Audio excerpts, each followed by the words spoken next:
Okay, students, now we are in question number 9. Okay, so this is the case of share forfeiture. So whenever you see this term forfeiture, it is actually the cancellation. Okay, why the shares are cancelled? Because of the failure of making payment of subsequent share call money, the shares are forfeited. Okay, they are cancelled. Okay, so whenever you see calls in arrear, okay, that calls in arrear actually leads to share forfeiture. Okay, because of standing calls in arrear, the shares are actually forfeited. Okay, so now here in this particular question, you can see here that Arka, Bikram, and Saikat, these are the shareholders holding Arka holding 200 number of shares. Okay, Bikram holding 400 number of shares, and this Saikat holding 400 number of shares. Okay, so they failed to make the payment. Okay, so Arka holding 200 shares failed to pay allotment first call, okay, as well as second call. Okay, and Bikram holding 400 shares failed to pay first call and second call. Okay, and Saikat holding failed to pay 400 number of shares. So if you prepare this kind of table, okay, I don't know whether this kind of table has been made in the example or not. I don't know. So if you prepare this kind of table, uh, it will be very much helpful for you to understand the situation. Okay, because you will come to know about the total number of shares, okay, that is due on allotment. So this will actually help you making the particular journal entry. Okay, anyway, so this is the case. So you prepare this, okay, table.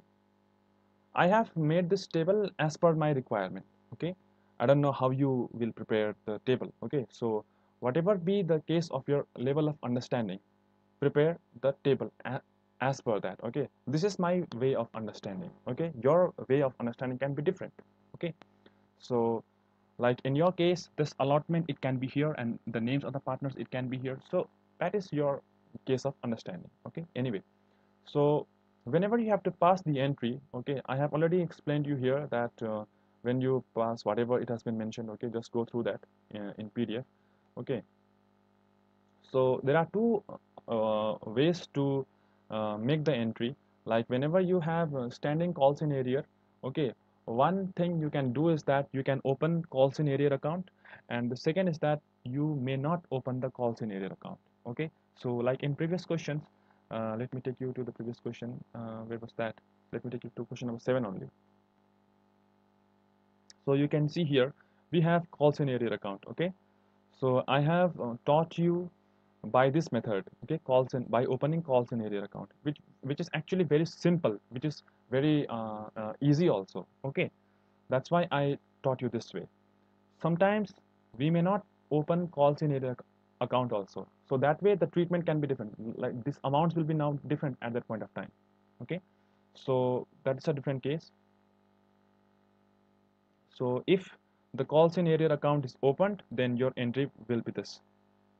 Okay, all the total this calls in area will be summed up together. Okay, and share forfeiture or forfeited shares, okay, whatever you want to write. Okay, share forfeiture, forfeited shares, whatever, as per your choice. Okay, it is same, so you can write the amount. Okay, so let me explain you this way first. Okay, this is very simple. Okay, when you have to pass only the entry which is related to the forfeiture of shares, you can pass the entry through this way, which is very very simple, very simple. Okay, uh, whenever you have to this forfeit the number of shares, this equity share capital will now be debited. Okay, you must have noticed in the previous questions. Let me take you to question number 4 only. This equity share capital is always uh, in the credit side, right? This equity share capital, it's in the credit side. You can see here also. In every cases, equity share capital account, it's in the credit side, but when you have to forfeit the number of shares, it will be in the debit side. Okay, so write the share calls: to share allotment, to share first call, to share second call, okay, and finally to share forfeiture. Okay, because the shareholders, they failed to make the payment on allotment, first call as well as second call. That's why we are writing here share allotment, share first call, share second call. Okay, and this share forfeiture is actually the amount of money that has been already received. Okay, see here, Arka, he has already paid. Arka, okay, it's the name of a girl or a boy, whatever. Arka already has paid application money. Okay, Bikram already has paid application as well as allotment money. Okay, Saikat already has paid application, allotment as well as first call money. So this share forfeiture actually represents the amount of money that has been already paid by the shareholders. Okay, which is not to be refunded anymore. And these are actually your calls in arrears. Okay, which is standing on allotment, first call and second call. Okay, so this represents this 1000. What is this 1000? Now this 1000 is actually the total number of shares. Okay, don't look at allotment, first call.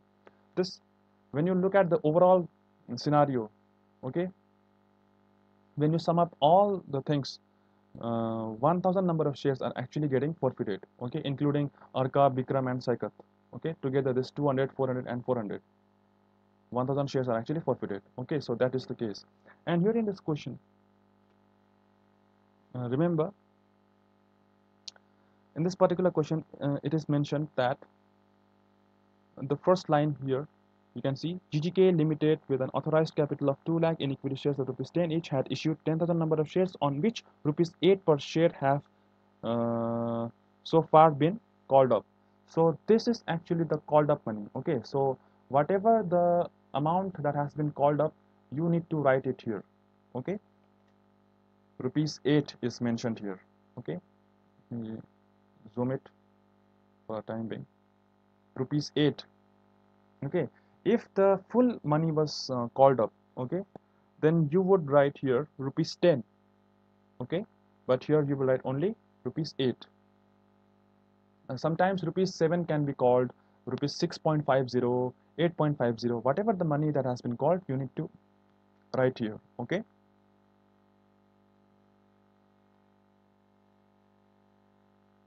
and we will pass the journal entries.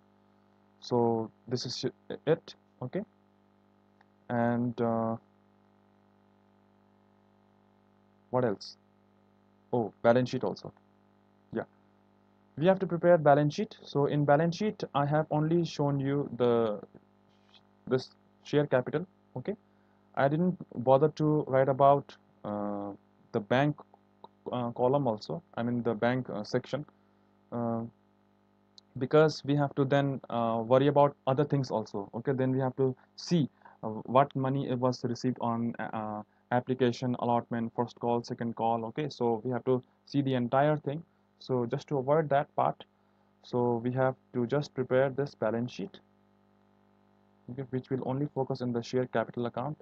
Okay, so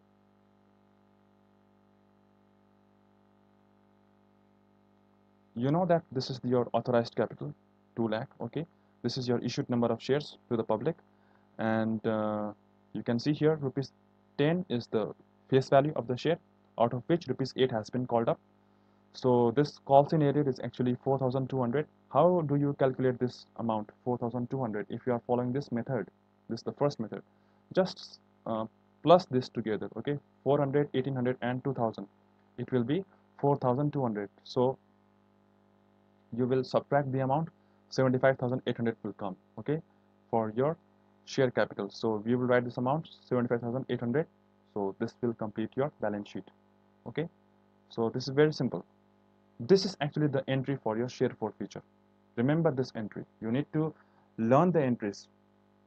Okay, amount is a different thing. Amounts is a different thing. Amount, it can vary from question to question, but entries you need to learn. Okay, Once you learn the entry first, it will be then very easy for you. Okay,